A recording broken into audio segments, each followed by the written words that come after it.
മേലേക്ക് കയറിയപ്പോൾ ഉള്ള ടാങ്കിൻ്റെ അവസ്ഥയാണ് ഈ കാണുന്നത്. ഡോറിൻ്റെ പകുതി മുക്കാലും ദ്രവിച്ചു പോയിരിക്കുന്നു. വീട്ടിൽ 2 ടാങ്കുകളാണ് വെച്ചിട്ടുള്ളത്. ഒരു വീടിൻ്റെ അവസ്ഥയാണ് ടാങ്കിൻ്റെ.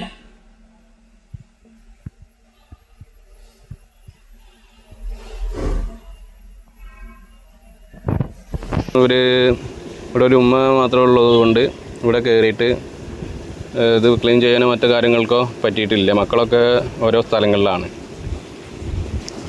അപ്പോൾ ഞാനിത് ക്ലീൻ ചെയ്യാൻ വേണ്ടിയിട്ട് കൊടുന്ന് ക്ലീൻ ചെയ്യാൻ നോക്കുമ്പോൾ ഉള്ള അവസ്ഥയാണ് ഈ കാണുന്നത്. ഇതിൻ്റെ ഡോറാണിത്.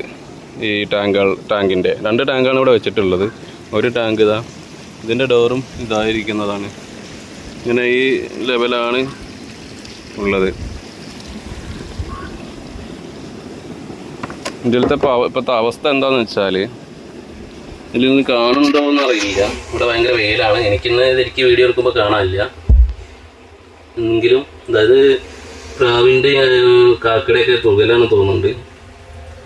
ഇതാണല്ലേ, ഇതിലൊക്കെ അതിൻ്റെ അവശിഷ്ടങ്ങളാണ് ഈ കിടക്കുന്നത്. ഇത് ടാങ്ക് വെച്ച് കഴിഞ്ഞിട്ട് ഒരിക്കലെങ്കിലും കഴുകാൻ കയറാത്തവരുടെ വിഷയങ്ങളാണ്. ഈ വെള്ളം തന്നെയാണ് ഇവർ സ്ഥിരമായിട്ട് ഉപയോഗിക്കുന്നത്. കുടിക്കാനല്ല, മറ്റുള്ള ആവശ്യങ്ങൾക്കായിട്ട് ഉപയോഗിക്കുന്നത്. അപ്പോൾ എല്ലാവരും ഒന്ന് ശ്രദ്ധിക്കുക, ഇങ്ങനെയുള്ള പ്രശ്നങ്ങൾ വരാതിരിക്കുക. ഒരു 6 മാസം കൂടുമ്പോൾ ഈ ടാങ്കും കാര്യങ്ങളൊക്കെ ഒന്ന് കയറിയിട്ട് കഴുകാൻ ശ്രമിക്കുക. അതല്ലെങ്കിൽ ഇപ്പോൾ ഇതിനായിട്ട് ഓരോ ടാങ്കുകളും കാര്യങ്ങളും ഇറങ്ങിയിട്ടുണ്ട് ഈ അവസ്ഥ പരിഹരിക്കാനായിട്ട്. ആ ടാങ്ക് വെച്ച് പ്ലംബിങ് ക്ലിയറായി ചെയ്തതിന് ശേഷം അത് ഈ പ്രശ്നം ഒഴിവാക്കാവുന്നതാണ്.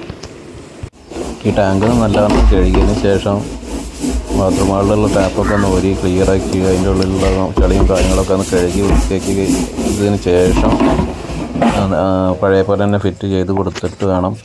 എന്തായാലും ഇത് 2-3 കഴുകൽ എന്തായാലും കഴുകേണ്ടി വരും. അത്രയ്ക്കും കച്ചറിയും കാര്യങ്ങളുമാണ്.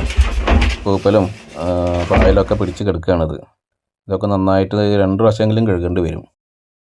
ഒരു വട്ടം ഇത് കഴുകൽ കഴിഞ്ഞ്, അപ്പോൾ ഒന്നും കൂടിയും കഴുകിയാൽ അത് വൃത്തിയാവുള്ളൂ. ആകെ കച്ചറായിരുന്നല്ലോ. അങ്ങനെ അതൊക്കെ കഴിഞ്ഞ് താഴത്തേക്ക് ബാത്റൂമിലേക്ക് വന്ന് ടാപ്പുകളൊക്കെ തുറന്നിട്ട് അതിലുള്ള ചളിയും കൂടിയും കളഞ്ഞിട്ട് വേണം ഒന്ന് ഫിറ്റ് ചെയ്യാൻ. അതിനായി കുറച്ച് പൊടിയും കൂടി ടാങ്കിലിട്ടിട്ട് വെള്ളം അടിച്ച് ടാപ്പുകളൊക്കെ തുറന്ന് വിടണതാണ് ഈ കാണുന്നത്.